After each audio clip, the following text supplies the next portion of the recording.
un monde où va graviter de l'argent, du sponsoring, des choses comme ça, beaucoup de médias, non. Aujourd'hui, à des niveaux moindres, dans lesquels on pourrait peut-être pas s'y attendre, on peut trouver de la préparation mentale. Donc, il n'est pas rare aujourd'hui de trouver des sportifs qui rencontrent des problèmes de concentration, des problèmes de gestion du stress, des problèmes de la baisse de confiance, de la baisse d'estime de soi, des problèmes de retour suite à blessure, de la concentration, etc. etc. À partir du moment où ces sportifs ont décelé ce manque et ont pour ambition de l'annuler, une préparation, une solution mentale peut être proposée au travers de la préparation mentale. Alors, quels outils va-t-elle utiliser? La préparation mentale va utiliser des outils comme la PNL, comme la sophrologie, comme l'hypnose ericksonienne et non l'hypnose de base. Pourquoi? Parce que le sportif ou la sportive doit être actif dans sa préparation mentale et ne doit pas être passif. Donc l'hypnose ericksonienne. Également de l'imagerie, de la psychologie et parfois, alors dans des cas un petit peu plus rares, nous allons retrouver comme outil le training autogène de Schultz. Mais c'est déjà dans des cas un petit peu plus précis, un petit peu plus pointus. Donc, quelques idées à annuler tout de suite. Le préparateur mental n'est pas un gourou. Il ne va pas du tout rendre dépendant de sa préparation, de ses actions, le ou la sportive. Au contraire, il va le rendre autonome et lui permettre de pouvoir travailler seul. L'autre idée reçue que nous retrouvons généralement, c'est que le ou la sportive qui en fait la demande ou qui en a le besoin n'est pas du tout malade d'un point de vue psychologique, loin de là. D'accord? Donc la préparation mentale, à quoi va-t-elle aider? Elle va aider par exemple à mieux gérer un stress qui peut être dû à des médias, un stress qui peut être dû à son entourage proche, ses amis, sa compagne, son compagnon, sa famille, mais également les dirigeants du club qui emploient cette personne pour les sportifs professionnels. Vous voyez, plein de sortes de stress qui peuvent être atténués par la préparation mentale. Également, rendre ou annuler des idées par rapport à un environnement hostile, un public hostile, quand on joue à l'extérieur. Également, le fait de jouer à l'extérieur, des adversaires qui peuvent être hostiles. La préparation mentale va aider à cela.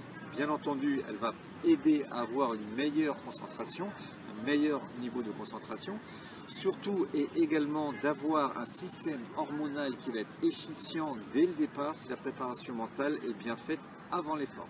D'accord? Car on le sait, selon sa qualité et selon son origine, le stress peut être utile comme il peut être néfaste.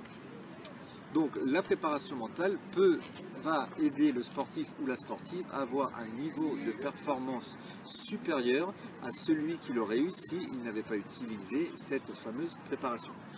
Donc, le milieu du sport, les amis, est un milieu d'exigence. Donc, la formation pour les préparateurs mentaux doit être une préparation qui doit être faite d'une façon rigoureuse et d'une façon précise. Pourquoi je vous dis ça? Parce que le sportif travaille autour de cette intelligence. Il travaille autour de l'intelligence stratégique, tactique, technique, physique, mentale, celle qui nous intéresse donc, mais également l'intelligence axiologique et l'intelligence collective. Ces 7 intelligences ne sont pas à négliger. La préparation mentale en faisant partie, elle ne doit pas être négligée. Nous le savons, le préparateur mental fait partie du staff entier et complet du sportif. Il travaille en permanente collaboration avec l'entraîneur technique, bien entendu, mais également avec le médecin, le kiné, le préparateur physique, le ou la chorégraphe s'il y a, etc., etc. Il ne travaille pas dans son coin et il travaille à moyen long terme. D'où la nécessité pour lui d'avoir une formation ultra solide sur un des domaines que nous avons vus auparavant. Si on prend la réalité aujourd'hui, si nous prenons ce qui va être possible, probable et souhaitable par rapport à la formation, il est fort possible et fort probable que des structures formant des personnes à devenir coach en développement personnel ou coach en entreprise vont s'emparer de ce métier qui va arriver dans le sphère du sport.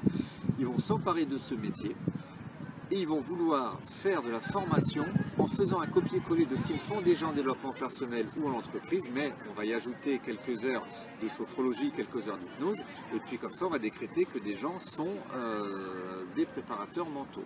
Non, le métier de préparateur mental n'est pas du tout le même, donc il ne faut surtout pas qu'il soit fait dans ces conditions. Le préparateur mental doit être très rigoureux, doit être très précis dans ses actions, car on ne joue pas avec les intelligences que nous avons vues auparavant. D'accord les amis? En gros, et pour résumer, la préparation mentale, ça sert à avoir une meilleure gestion du stress, à pouvoir mieux se concentrer sur soi et sur l'environnement, avoir une bonne estime de soi, avoir un niveau de motivation efficace, éventuellement à pouvoir avoir des retours suite à blessure beaucoup plus rapides, et également à pouvoir modifier des gestes en les visualisant d'une façon mentale, en les modifiant, en les revisualisant, remodifiant, etc. etc. Donc c'est un outil qui est très très riche aujourd'hui par rapport à le sport et à la performance.